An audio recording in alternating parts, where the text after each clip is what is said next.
background. Hello, hello, and welcome, or should I say ho, ho, ho, Christmas cousins. I'm Cousin Chad. And I'm Cousin Seth. And with us once again, the crowd is already clapping. They've been waiting all night to see him, the man himself, the Mr. Beast of Christmas YouTube channels. We have Joe, the Christmas aficionado. Joe, welcome back to the show. Hello, hello. I don't think I ever leave. I mean, at this point, it's just I just sort of stay on, and when you guys start a show, I'm like, well, let me just sit in on this. So, what are we drinking tonight, guys? Are we drinking? What are we doing? Well, Joe, you're not the first one that this has happened to. You went to visit Cousin Seth at his estate. You found it quite to your liking. And like Kato Kalin, you're just living in the pool house right now. So you have to go on air with us whenever Seth wants. So it works. It's fine. He's paying my way to stay here. So it's pretty nice. Yes, exactly. It works out. It's a pleasure. I wish Joe was a house guest. Is he good? Or you don't even see him?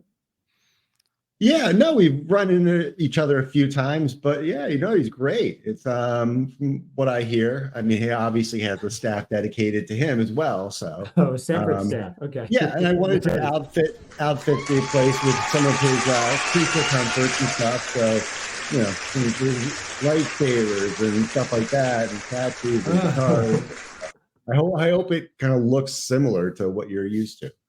Well, it looks like it's it is nice. I had a guy who trim my toenails the other day. He says, well, I do this for Seth. I get paid, $50,000 a year just to trim his toenails. I was like, wow, that's impressive. It is nice.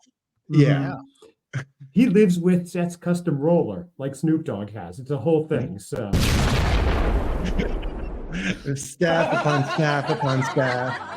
That's right. It's crazy. Trim the fat, Seth. But here we go. We're not here to talk about Seth. He always co-ops the show and makes it all about him as usual. We're here to talk about a very interesting documentary, a documentary that I have to say was not at all what I expected. We are here for HBO Max's Santa Camp documentary. That's right, Santa Camp. If you haven't seen it, you may listen now or go pause, watch it, come back. It was really interesting. So basically, Santa Camp is a very insightful exploration of this unique gathering of Santas, Mrs. Claus, and and elves at this annual campsite in the New Hampshire woods. So each summer, members of the New England Santa Society, which sounds awesome, convene to hone their craft and share their camaraderie. But this year's event, the event that takes place in the documentary, takes a transformative turn of sorts as the organizers they recognize the lack of diversity in their ranks, and they make a bold decision to address this issue head on. So the documentary begins by introducing viewers to the charming setting of Santa Camp. It looks amazing. Attendees immerse themselves in the festive spirit while they also engage in these workshops and activities to enhance their portrayal of Santa. However, amidst the backdrop of this rustic cabins, the towering pine trees, the film introduces the audience to the New England Santa Society, who's this tight-knit community. But as the narrative unfolds, the documentary delves into the motivations behind their issues to tackle diversity within the Santa industry. And it's kind of along the lines of how society is going. So they embark on a mission to invite Santas from varied backgrounds to participate in the camp, including a Black Santa, a Santa with a disability, and a transgender Santa. So the film gives these glimpses into the lives of these Santas, highlighting their own personal journeys and challenges they face into breaking these traditional stereotypes. We have Chris, who's the Black Santa, who shares his experiences of receiving hate mail after displaying a Black inflatable Santa in his yard. Finn, who's a Santa with spina bifida, he wants to inspire others by participating in holiday parades. That's his dream. And then lastly is Levi, a transgender Santa who advocates for greater representation to empower younger people to embrace these identities or their identities. So as the documentary unfolds, we get to witness as the viewers the interactions and the reactions of both the quote unquote traditional Santas and the newcomers. And some do embrace this spirit of inclusivity with open arms. Others grapple with their own discomfort and biases. And we have candid interviews and moments that the documentary captures this navigating the change within this community that's so steeped in tradition. So despite the initial challenges and tensions, the film ultimately celebrates the triumph of diversity and inclusion. They have shared experience, they have mutual understandings, and the Santas come together to embrace the spirit of unity and acceptance, which I thought was beautiful. And as the camp draws to a close, the Santas all depart with these newfound insights, renewed commitment, and basically discovering and embodying the true essence of Santa, which is a symbol of generosity, compassion, and joy. So I want to break this down into some different segments and questions that I have for you guys. So let's start off at the beginning. Right at number one, Seth and Joe, I want to discuss your thoughts and feelings about the documentary's portrayal of diversity and inclusion within the Santa community. But just overall, number one, Joe, did you find this entertaining? Did you like this documentary? I'm mixed on it. I think Okay. I liked it. I mean, I don't want to say I hated it, but there are two documentaries here. There's one, it's about this quirky group of people who go to camp to learn how to be Santa. And then the other one is just people trying to be Santa and hoping to be accepted in the world. And I think the messages are great. I really like that. But as you said, this is a very different movie than what you thought you were getting into. You know, you hear Yes. Santa camp, you think, oh, we're going to have a whole documentary about them at camp. I think the first 35 minutes is at camp, and then the rest of it follows them after they leave camp, which I like as a sequel. I would have preferred to see both versions of this, you know, maybe more expanded. Right. It just I think the difficulties that especially like Chris and Levi had were, you know, it's Chris sad. was the Black Santa and Levi was the transgender Santa. Yeah, and that's awful. That was what was happening to them and how they were being, you know, chastised for trying to be Santa. Because truthfully, anybody should be able to be Santa. You know, I have no problem with that.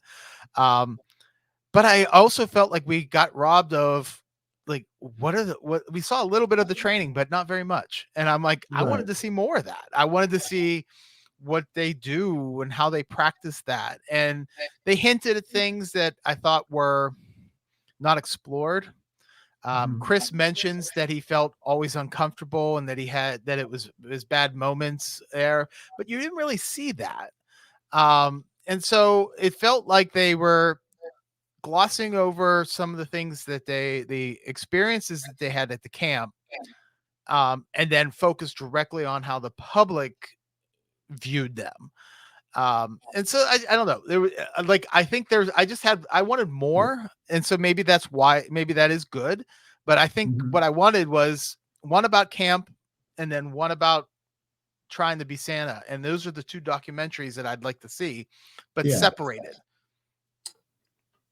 I see. Okay. What you're saying, right. So what you're saying is, if I see a Santa camp documentary, I want to vicariously be able to attend Santa camp and see what goes on there. And if I want a documentary on how Santas are transforming maybe within society, that's a separate thing. So give me both. And that's a great point. And I totally agree with that, because I think they missed the mark on some of the audience.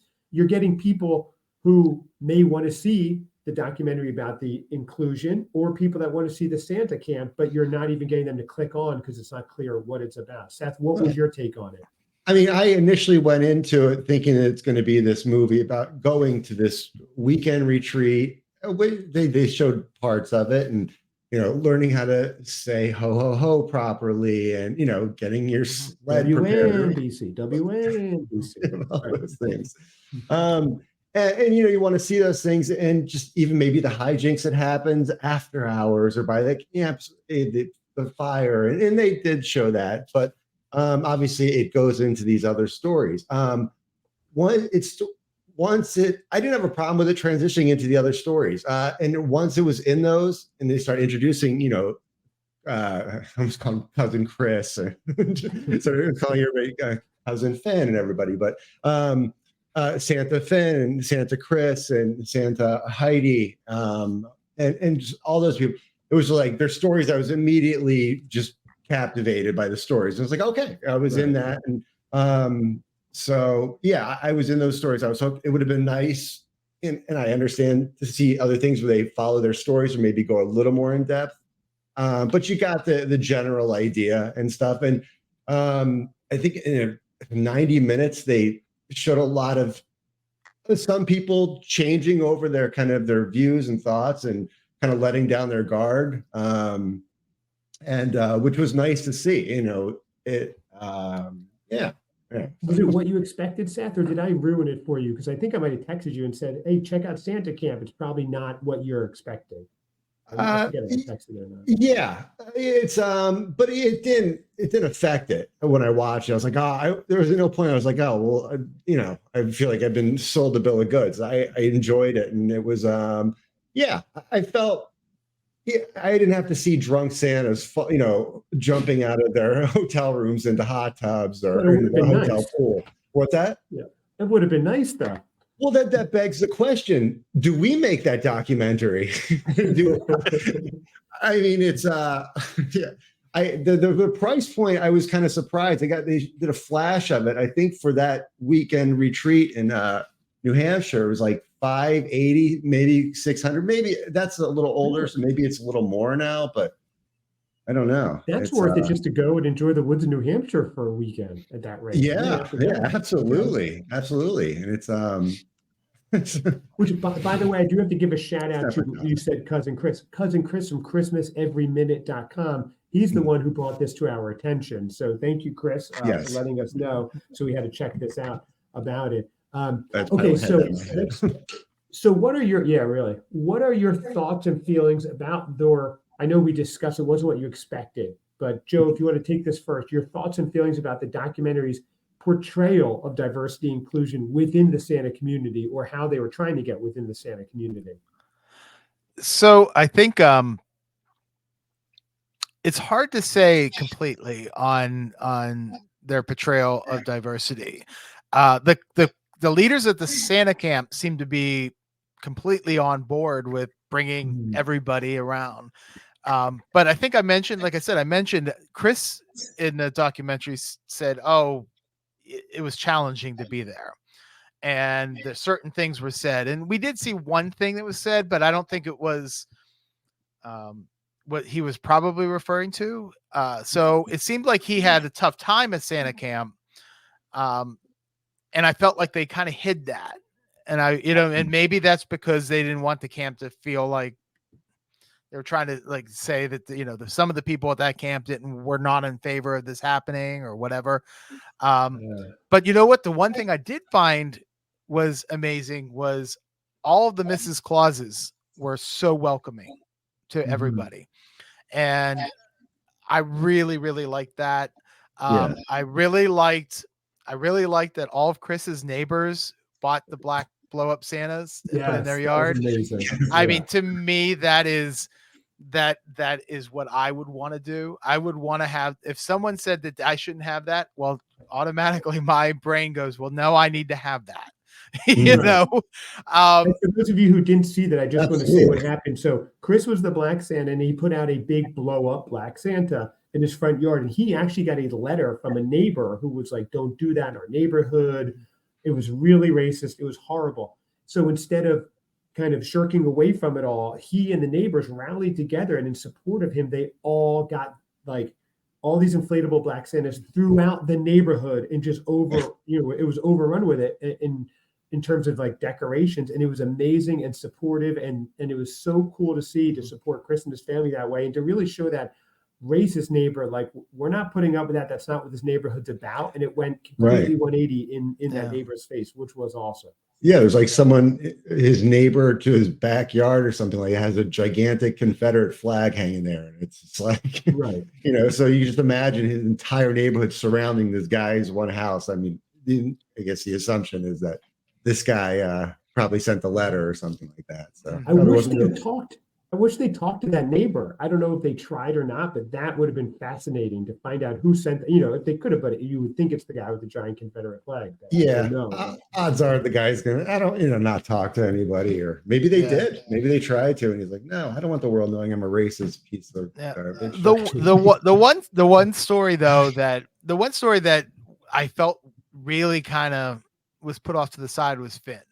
Like, I mean, they addressed it. They showed him that people, were very supportive of him and stuff.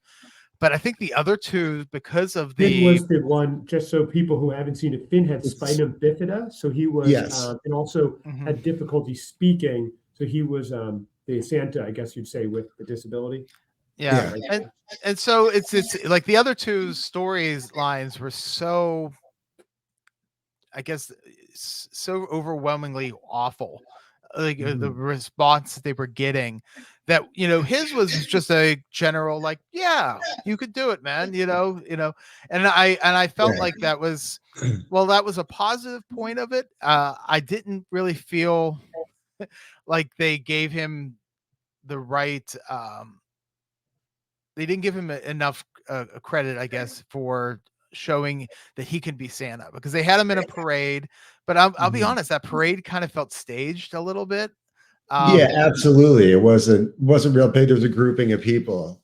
and Yeah, and It and wasn't a big grouping of people. and It and, wasn't. and But if it made Finn happy as hell, then I'm happy for him and no yeah. problems. But yeah, I would have liked to see a little bit more with him, because I felt like the other two were so, like, some of it was just so dire, Mhm. of like the reactions, and a positive reaction to him, to Finn being Santa.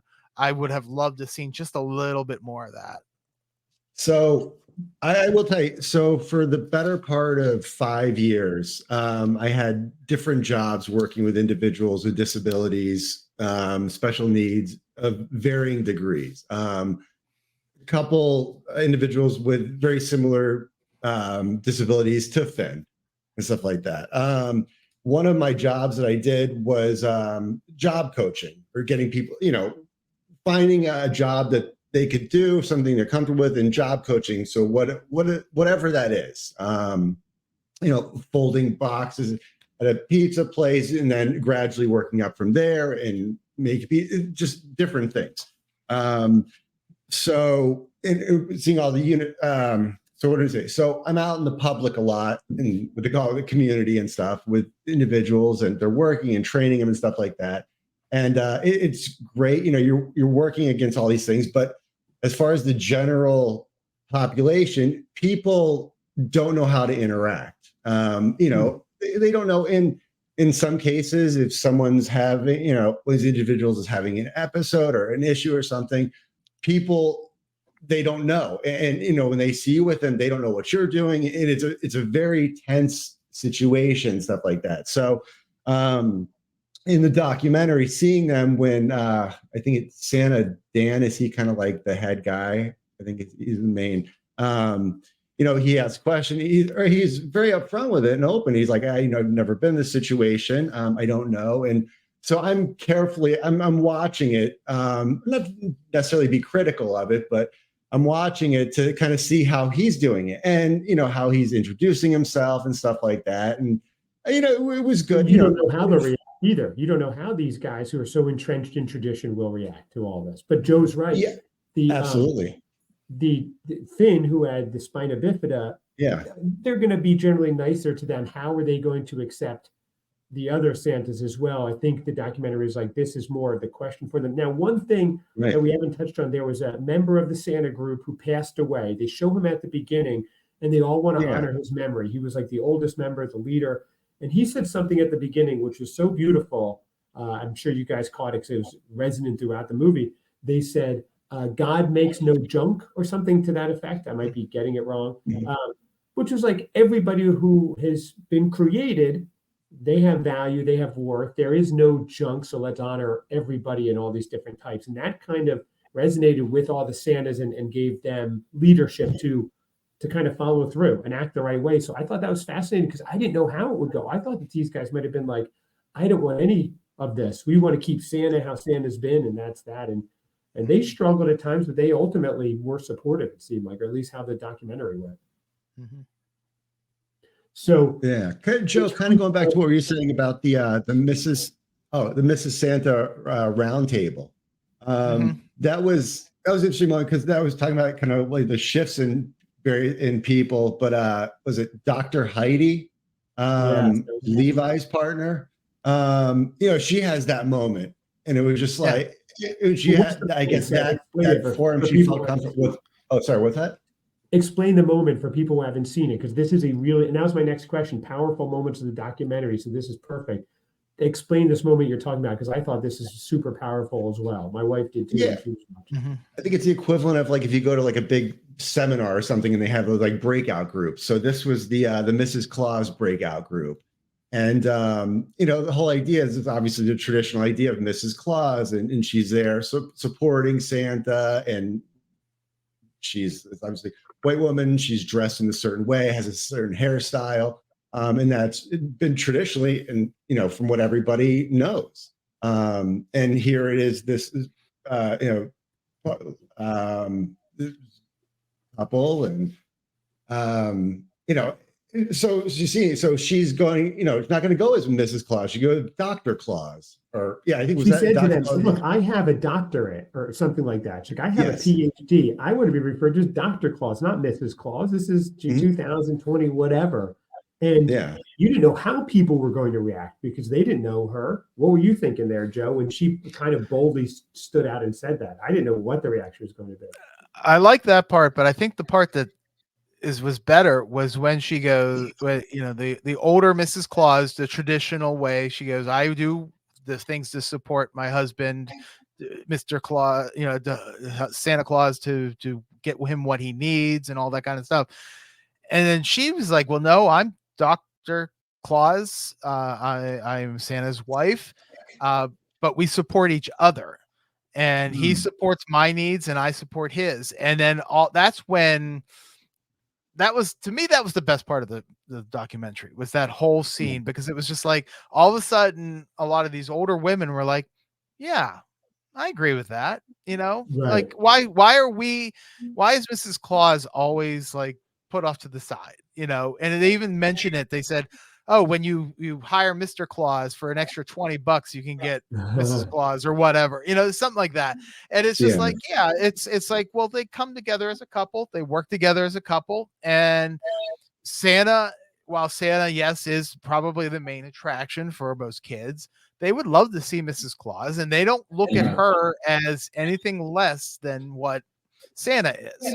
And I think that's the really best part of that, is that, all those people, all those women were just like, yeah, I agree with that. It seems like we should probably change the way we approach, how we should be Mrs. Claus, to be more in line with the way that everyone should look at each other. Yeah, I thought it was funny after with Santa, Dan made that comment, or that tried to make that joke in front of everybody and just bombed. Like it kind of kept going like throughout the rest of the movie, about her being. I don't know if he originally meant it as a joke, but it ended up turning into it close to the end, about the extra 20 for Mrs. Claus and stuff. Because at the end, when I think they're walking in, or the theater or something like that, or the hockey game for the Zambonis. He mentions it again, getting into the elevator, and they're kind of like playfully bickering back and forth. There's a guy behind him. He holds off on getting into the elevator, but it was just funny. They kept going back to it. But yeah, that he kept trying to marginalize Mrs. Claus. But what was wild was, here's a guy randomly walking backstage, and you walk into a couple, Mr. Santa and Mrs. Claus, arguing. That had to be so weird for him. It would be like getting in an elevator, Mickey and Minnie are having a major argument. Like, your mind just doesn't go there. And that guy had a crazy story later. Like, you don't even know what happened. I was about to go to this elevator, and Santa's arguing with Mrs. Claus. It was crazy. So I just thought that was funny, because they broke character kind of and had the argument. But what that one Santa, his issue was that Mrs. Claus wanted equal billing, and he had a real issue with it. And he just did not like, he kind of stormed off at one time. It's like, look, relax, pal. It's Santa. It's supposed to be about joy, bringing joy, and Mrs. Claus being involved is not reducing that amount of joy at all. So let's get to the final question I have. I also just want to say, if any of us refer to the wrong Santa, please excuse us, because there are a lot of them. There were a lot of Santa. Thank you, Seth, for covering. Yes. So how can we apply the lessons learned from this documentary to our own lives and communities, especially during the holiday season? So, in other words, what are the lessons that we learned here? And again, if you haven't seen the Santa Camp on HBO Max, it's really interesting documentary, different than anything I've seen. So there are lessons we learn in it. How can we apply it to our lives, our communities, and especially during the holiday season? Seth, you want to take this one first? What do you think? I think a big thing is differentiating, and this is for me. It was hearing this phrase kind of different, help me differentiate. But Coke Santa versus, I guess, Santa. I am coming into Coca-Cola this. Santa, you mean? Coca-Cola Santa, yes, yeah. It's a big difference, Seth. Yeah, right. That's just some guy I know. But the Coca-Cola Santa, yes. Okay, so you're saying there's a difference And his little tab elves. Okay. Right.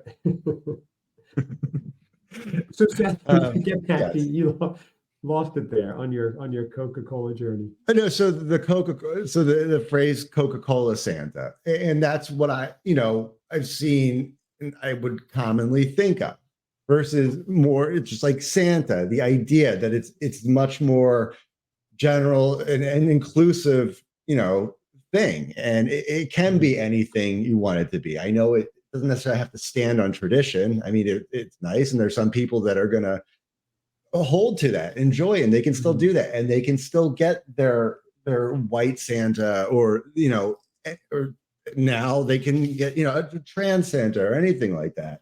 Any Santa that they see themselves in, they want representation for themselves as well. Yeah. So, yeah, it's right. perfectly understandable. And it's, nobody's getting slighted or shorted. Nobody's losing any Santas or any access to their Santa. So if anything, there's just more. So I would think that would be a good thing. So, fun fact about that Santa, you're talking about, Seth, it was 1931 when Coca-Cola first started with that ad. And it was actually based on the image of Santa. They used a live model. It was based on this guy named Lou Prentice, who was a retired salesman. And when he was the model for all the different Santas. And when he passed away, Sunbloom, who was the artist, used himself as a model. So, and then they started using photography. So this is actually based on a real guy in the 30s on the look. So really interesting. Yeah, there's some of the ads had a little dog in it. That was like the neighborhood florist in the area. The whole history of the Coca-Cola Santa is fascinating, but that is how we see Santa today. So Seth, what you're saying is in this documentary, like we've just for 100 years seen Santa one way and one way only. And this is a new way to look at it. So Joe, what did you think in terms of how can we apply the lessons learned to our own lives, our communities, and especially obviously during the holiday season where we try to be a little bit kinder and gentler to each other? We should be all year, but. Well, obviously, first off, don't be a proud boy. would be my first, is what not to do. They were just in my area, apparently. Yeah. Really? Fairly close. Yeah, that's a whole. I mean, I think it. Wait a second. Wait, that was I take that back. I'm confusing that with the documentary. What am I talking about? But that took place very close to me. Well, other things have happened, but never mind. Sorry, I don't want to go off track. So, yeah, I mean, I think you see the hate that came out of that and how awful people are, especially the Levi. And Chris got some of the hate, but the one thing that I think there's two things that I took out of that. One, let people live their lives. Let them be Santa. Who cares? Why do you care? If I decided to be the Easter aficionado, I should be able to be the Easter aficionado. If somebody wants to be a Santa, if somebody wants today, no. But if somebody wants to be Santa Claus and it gives them joy, and other people are enjoying it, why do you want to spoil that fun? I never understand that kind of mentality that happens, and you see so much of it in the documentary. But the one thing that I think that the lesson everyone should learn is look at Chris's neighbors and how they stood up and supported him. That's what everybody should be doing if you see the hate that these people would be getting, by standing up and supporting them and showing them love, and saying, hey, you know what? We believe in you. You can do what you want. Um, to me, that's the other part of the story that I liked, was seeing that. And so, yeah, I mean, I think that's the part of the documentary that that was really good at the end. And, I watched this last year when it came out, and, I've been following, Chris and Levi. They're both on Instagram. You should check them Oh, out. really? Yeah. Okay. And, they posted pictures from this past year, of them being Santa and stuff. It's great. So they're following through. They're sticking with it. That's cool It to seems hear. like it. Yeah. Mhm. Oh, that's great. Yeah, that was that what a one is pain in the ass. That, I mean, like them having to change locations, and that's going to go back to the theme, but it was just, getting there. It's like they can't just say we're having this event here on this date and time, and people show up. It's like trying to find a rave. You got to go to this location and then contact, meet this guy, and he'll give you directions after this checks out. It's just like, it's just nonsense. And it's just crazy. It's like trying to find a rave is the quote of this episode for sure. There's better quote. There should be better quotes. Here's one for you. Hold on. What is it? Oh, yes. Interesting fact, and something I didn't know, but any Santa will hold his Santa seat until his last sleigh ride. So there you go. There's a much better quote. Yes, right. That was a good quote. His last sleigh ride. Yeah, I thought that too. Yeah, it was really fascinating. And what was the most interesting for me as we wrap it up was they had, at one point, Levi, the transgender Santa, was being Santa at this one area. I guess it was a church. And all these kids were coming up to Levi saying, I love what you're doing. It empowers me. It makes me feel better about myself. And so it was helping the kids. Then there were people outside protesting, saying, you are harming the kids doing this. And this juxtaposition, this dichotomy that the same group, one group was helping kids, and there's another group outside going, you're harming kids, was fascinating that those mindsets could be totally different. No one was being harmed in this, only good. It's not a zero-sum theory. If you add different Santas, it doesn't detract or dilute the original Santa. It just makes it better for everyone. And by the way, heads up, guys, it is a fictional character. So it can be whatever you want. Okay, we're not changing up the actual history here. I don't know if people know that. Yeah, that particular sequence, that was I had a very tough time with it. It was we have trans people in our lives, very close to us, and so I got a little emotional, and then as expected when with the Illinois chapter of Pieces of Family Friendly, they show up, you're just like, oh my God, just like the rage. It's just like, right. The rage of what? It's the rage of ignorance and unknown. And you know what? If you're listening and you disagree with that, maybe this isn't the show for you, because we believe that everybody has the right to be happy here. And that's it. We're here to spread joy and fun. Yeah. One of those pieces of shit outside. It's he's seeing what's that? There goes the censored episodes. Sorry. You want me to No, it's fine. He says, I forget. I'm okay with that. He says Santa's not in the Bible. Like just like that's his big comeback. Just like, I don't know. It's what was it? I had some interesting thoughts on that, but I won't go into it. Anything else? Because we're going to wrap it up unless you guys have anything else. So we all kind of got the same thing out of it, that nothing was harmed in allowing more people to be represented and be Santa and be happy. And I didn't see it. Yeah, So, I think it's worth watching, just to realize that is not going to be what you think it is from the name of the documentary. And I just like I said, I wish there would have been a little bit more of both sides of it. The camp and then like the reality of their lives. Like I will, but I think it did a pretty good job for the length of the documentary that it is. it's not going to be a rewatch constantly for me. I don't think it's something. I think it's a one and done. But I think what the best way we can continue that is just to follow, these Santas on social media and watch what they do, and I give never that. thought to do that. I wonder if I can get them on as a guest, one of them. Oh, I bet you might. I bet you could. Yeah, that would be a lot of fun. I'll put on my producer hat and reach out to them later on today. I'll get on.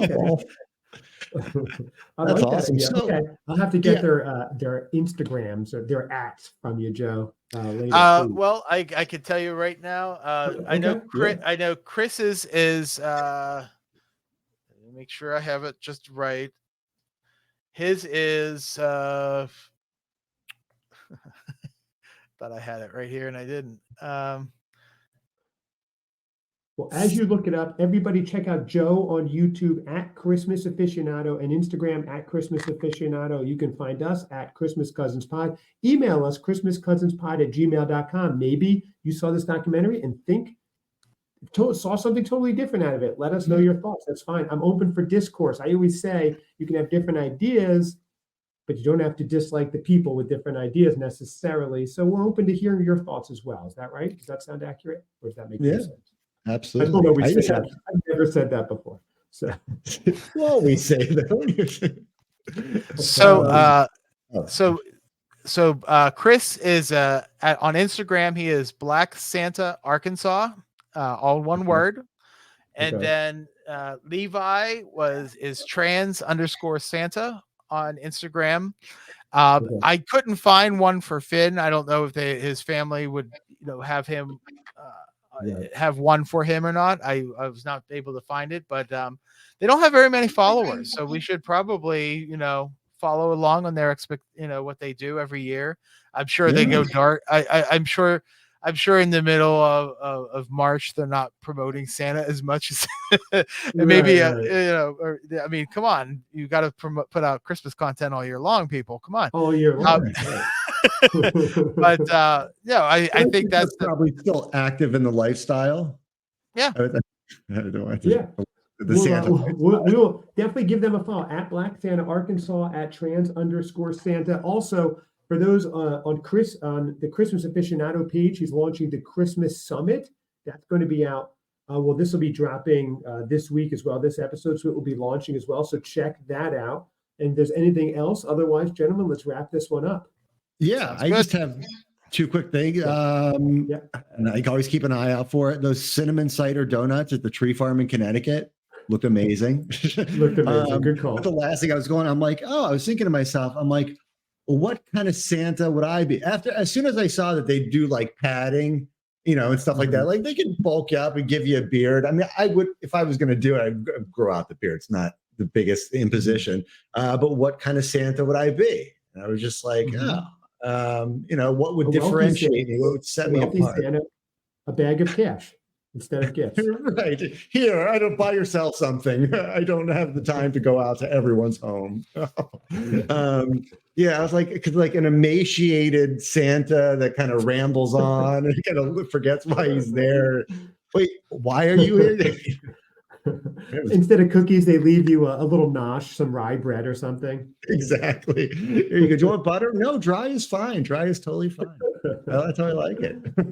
I like that. Emaciated Santa. Well, now we know your costume for Christmas Con.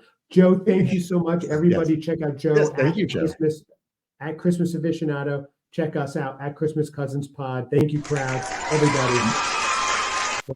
Time. Bye-bye.